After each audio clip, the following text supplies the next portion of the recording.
নমস্কাৰ। এই মুহূৰ্তত আহি পৰিছে অসমবাসী ৰাজ্যখনে কেইবাটাও গুৰুত্বপূৰ্ণ খবৰ।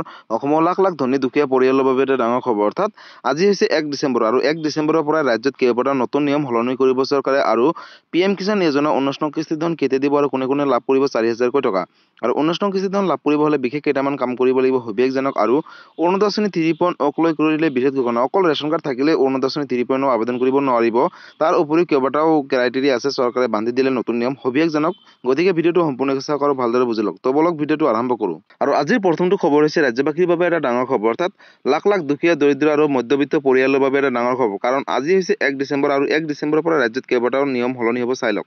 ৰেচনৰ পৰা চিলিণ্ডাৰলৈ, আধাৰ কাৰ্ডৰ পৰা ক্ৰেডিট কাৰ্ডলৈ 1 ডিচেম্বৰৰ পৰা দেশত সলনি হ'ব কেইবাটাও নতুন নিয়ম বুলি ঘোষণা কৰিলে। আৰু কাইলৈ অৰ্থাৎ আজি হৈছে 1 ডিচেম্বৰ আৰু 1 ডিচেম্বৰৰ পৰা সলনি হ'ব কেইবাটাও নতুন নিয়ম।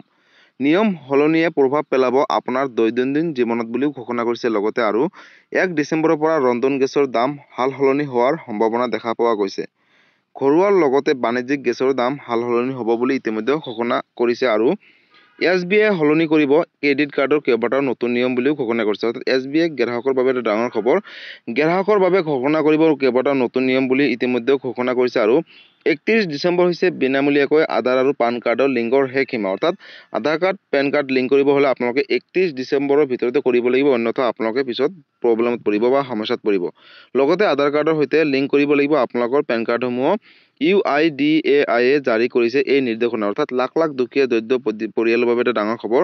বন্ধুসকল, 31 ডিচেম্বৰৰ ভিতৰতে আপোনালোকে পেন কাৰ্ড আৰু আধাৰ কাৰ্ডটো লিংক কৰিব লাগিব বুলি ইতিমধ্যে চৰকাৰে ঘোষণা কৰিছে। গতিকে আপোনালোকৰ হাতত মাত্ৰ বিশেষ কেইটামান দিন আছে আৰু এই দিনকেইটাৰ ভিতৰতে আপোনালোকে পেন কাৰ্ড আৰু আধাৰ কাৰ্ডটো লিংক কৰক। আৰু আজিৰ পৰৱৰ্তী খবৰটো হৈছে ৰাজ্যবাসীৰ বাবে আন এটা ডাঙৰ খবৰ। অৰ্থাৎ লাখ লাখ কৃষকৰ বাবে এটা ডাঙৰ খবৰ। বন্ধুসকল, 19 নং কিস্তি ধন কেতিয়া দিব আৰু কোনে কোনে 4,000 টকাকৈ লাভ কৰিব। আৰু 4,000 টকাকৈ লাভ কৰিব হ'লে আপোনালোকে বিশেষ কেইটামান কাম কৰিব লাগিব। কাৰণ ৰাজ্য চৰকাৰে আৰু কেন্দ্ৰীয় চৰকাৰে ইতিমধ্যে কেইবাটাও সাল সলনি কৰিছে PM কিষাণ যোজনাৰ 19 নং কিস্তি ধনক লৈ। অৰ্থাৎ লাখ লাখ কৃষকৰ নামসমূহ কৰ্তন কৰিব বুলি ইতিমধ্যে ঘোষণা কৰিছে চৰকাৰে। গতিকে কোনে কোনে যোগ্য হ'ব আৰু কোনে কোনে লাভ কৰিব আৰু 19 নং কিস্তি ধন লাভ কৰিব হ'লে বিশেষ কেইটামান কাম কৰিব লাগিব। পোনপ্ৰথমতে চৰকাৰে কি নতুন আপডেট দিছে বা ঘোষণা কৰিছে, আপডেটটো এবাৰ চাই লওক। বন্ধুসকল, PM কিষাণ যোজনাৰ 19 নং কিস্তিক লৈ ডাঙৰ খবৰ। শীঘ্ৰেই কৰি লওক EKYC, অন্যথা নাপাব 19 নং কিস্তি ধন বুলি ইতিমধ্যে ঘোষণা কৰিছে। অৰ্থাৎ লাখ লাখ কৃষকৰ বাবে এটা ডাঙৰ খবৰ। PM কিষাণ যোজনা সন্মান নিধিক লৈ আহি গ'ল এটা ডাঙৰ খবৰ। অৰ্থাৎ লাখ লাখ কৃষকৰ বাবে এটা ভাল খবৰ। PM কিষাণ যোজনা 19 নং কিস্তিক লৈ এই ডাঙৰ সিদ্ধান্ত গ্ৰহণ কৰিছে চৰকাৰে। গতিকে কেতিয়া আপোনাৰ একাউণ্টত সোমাব 19 নং কিস্তি ধন বা 19 নং কিস্তি ধন কেতিয়া লাভ কৰিব। 5 অক্টোবৰত দেশৰ লাখ লাখ কৃষকে লাভ কৰিছিলে যোৱা 18 নং কিস্তি ধন। আৰু নতুন বছৰৰ ফেব্ৰুৱাৰী মাহত কৃষকে লাভ কৰিব পাৰে 19 নম্বৰ কিস্তি ধন বুলি ইতিমধ্যে ঘোষণা কৰিছে। আৰু এই ধনসমূহ বছৰত 3বাৰকৈ দিয়া হয় পোনপটীয়াকৈ DBTৰ মাধ্যমত। ইয়াৰ বাবে আপুনি কৰিব লাগিব বিশেষ কাম। অৰ্থাৎ EKYC লাভ কৰিলে আপোনালোকে 19 নং কিস্তি ধন লাভ কৰিব। ধন লাভৰ বাবে কৃষকসকলে EKYC কৰাটো বাধ্যতামূলক বুলি ইতিমধ্যে চৰকাৰে ঘোষণা কৰিছে। আৰু হিতাধিকাৰীৰ একাউণ্টত পোনপটীয়াকৈ সোমাব এই ধন DBTৰ মাধ্যমত। ধন মোকলাই দিয়াৰ পূৰ্বে আপডেট কৰক আপোনাৰ বেংক একাউণ্ট, কাৰণ নহ'লে আপোনালোকে পিছত গৈ দিগদাৰ হ'ব পাৰে বা নাপাবও পাৰে। এই ধন পাবলৈ আপুনি কৰিব লাগিব এটা বিশেষ কাম। আৰু অন্যথা আপুনি নাপাব কৃষক সন্মান নিধি যোজনা 19 নম্বৰ কিস্তি ধন। আৰু আগন্তুক কিস্তি ধন পাবলৈ হ'লে আপোনালোকে EKYC কৰাটো বাধ্যতামূলক, কাৰণ চৰকাৰে ইতিমধ্যে ঘোষণা কৰিছে EKYC কৰাটো বাধ্যতামূলক। আৰু PM কিষাণ এপৰ জৰিয়তেও আপোনালোকে EKYC সমূহ কৰিব পাৰিব। লগতে অনলাইনৰ মাধ্যমতো আপোনালোকে EKYC সমূহ কৰিব পাৰিব, অথবা আপোনালোকে ওচৰ চুবুৰীয়া CSC চেণ্টাৰত গৈও কিন্তু EKYC সমূহ কমপ্লিট কৰিব পাৰিব। আৰু হাতত মাত্ৰ কেইটামান দিনহে আছে। আৰু EKYC সম্পূৰ্ণ কৰিলেহে আপোনালোকে লাভ কৰিব 19 নং কিস্তি ধন। আৰু ইতিমধ্যে সকলো কৃষকৰ মাজলৈ আহ্বান জনাইছে কেন্দ্ৰীয় চৰকাৰে যে যিসকল যোগ্য কৃষক হয় তেওঁলোকে 19 নম্বৰ কিস্তি ধন পোৱাৰ আগতে EKYC সমূহ কৰি লওক আৰু নিজৰ বেংক একাউণ্টটো আপডেট দিয়ক আৰু লগতে মাটিৰ জমাবন্দীখিনি আপডেট দিয়ক। বন্ধুসকল, যদি আপোনালোকে এইখিনি কাম কৰে তেনেহ'লে আহিবলগীয়া 19 নং কিস্তি ধন লাভ কৰিব। আৰু 19 নং কিস্তি ধন অহা ফেব্ৰুৱাৰী মাহত দিব বুলি ইতিমধ্যে ঘোষণা কৰিছে। অফিচিয়েলভাৱে এতিয়ালৈকে ডেটটো ঘোষণা কৰা নাই, যাৰ বাবে আপোনালোকৰ মাজত অৱগত কৰিব নোৱাৰিছোঁ।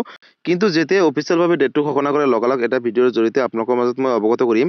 তাৰ বাবে আপোনালোকে এই চেনেলৰ লগত জড়িত হৈ থাকিব আৰু সবিশেষ আপডেটসমূহ পাই থাকিব। আৰু আজিৰ পৰৱৰ্তী খবৰটো হৈছে ৰাজ্যবাসীৰ বাবে আন এটা ডাঙৰ খবৰ। অৰ্থাৎ লাখ লাখ হিতাধিকাৰীসকলৰ বাবে এটা ডাঙৰ খবৰ। বন্ধুসকল, অৰুণোদয় আঁচনি 3.0 আবেদন কৰিব হ'লে অকল ৰেচন কাৰ্ড থাকিলেই নহ'ব।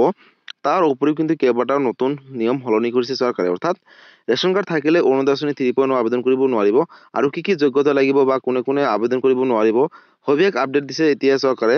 গতিকে বন্ধু-বান্ধৱীসকল যিসকল অৰুণোদয় আঁচনি 3.0 আবেদন কৰিম বুলি ভাবিছে তেওঁলোকৰ বাবে এটা ডাঙৰ খবৰ। অৰ্থাৎ লাখ লাখ দুখীয়া দৰিদ্ৰ আৰু মধ্যবিত্ত পৰিয়ালৰ বাবে এটা ডাঙৰ খবৰ। আপডেটটো এবাৰ চাই লওক কি কৈছে চৰকাৰে।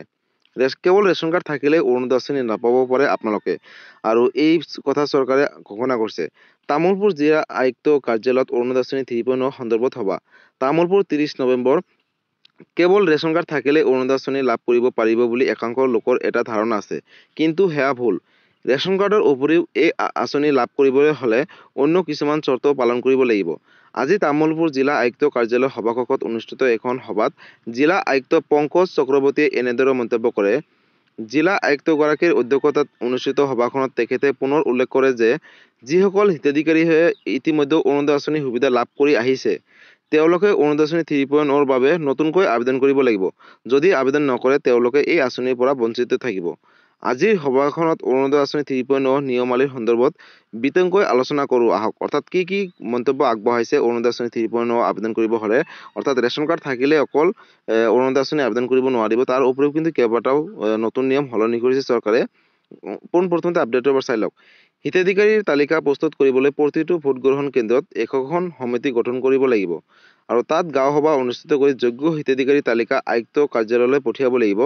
সেই অনুসৰি তামুলপুৰ জিলাত থকা 470টা ভোটগ্ৰহণ কেন্দ্ৰত প্ৰতিটোতে একোখনকৈ গাঁও সভা পাতিব লাগিব। এই গাঁও সভা 16 আৰু 21 ডিচেম্বৰত পালন কৰিবলগীয়া অৰুণোদয় আঁচনি সপ্তাহতো অনুষ্ঠিত কৰা হ'ব বুলি ঘোষণা কৰিছে। আৰু অৰুণোদয় আঁচনি 3.0 নীতি নিয়মৰে ক্ষেত্ৰত যথেষ্ট পৰিৱৰ্তন ঘটোৱা হৈছে। বিশেষকৈ 18 বছৰৰ ওপৰৰ শাৰীৰিকভাৱে সক্ষম লোকৰ ক্ষেত্ৰত লিংগৰ বিচাৰ কৰা নহয়। অৰ্থাৎ পুৰুষ হ'লেও তেনে পৰিয়ালে অৰুণোদয় আঁচনি 3.0 সুবিধা লাভ কৰিব।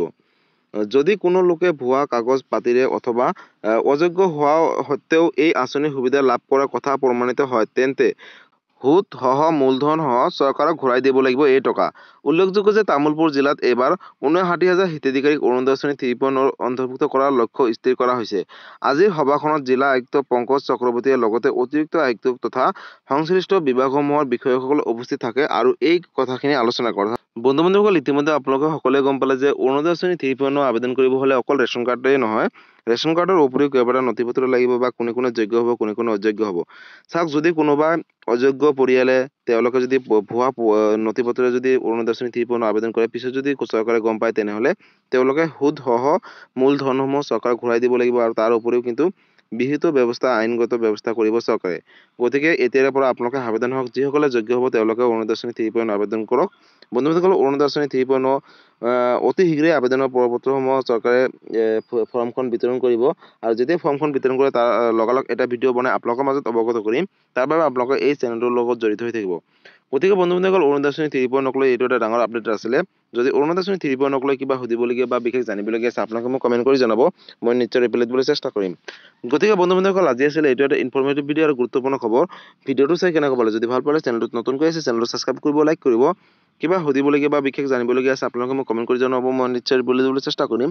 আৰু এই ভিডিঅ'টো আপোনালোকৰ সকলোৰে মাজলৈ শ্বেয়াৰ কৰি দিব। আৰু যদি এই ভিডিঅ'টো আপোনালোকে ফেচবুক পেজৰ পৰা চাইছে তেনেহ'লে ফেচবুক পেজৰ পৰা সকলোৰে মাজলৈ শ্বেয়াৰ কৰি দিব আৰু ফেচবুক পেজটো ফ'ল' কৰিবলৈ নাপাহৰিব। ধন্যবাদ। জয় আই অসম।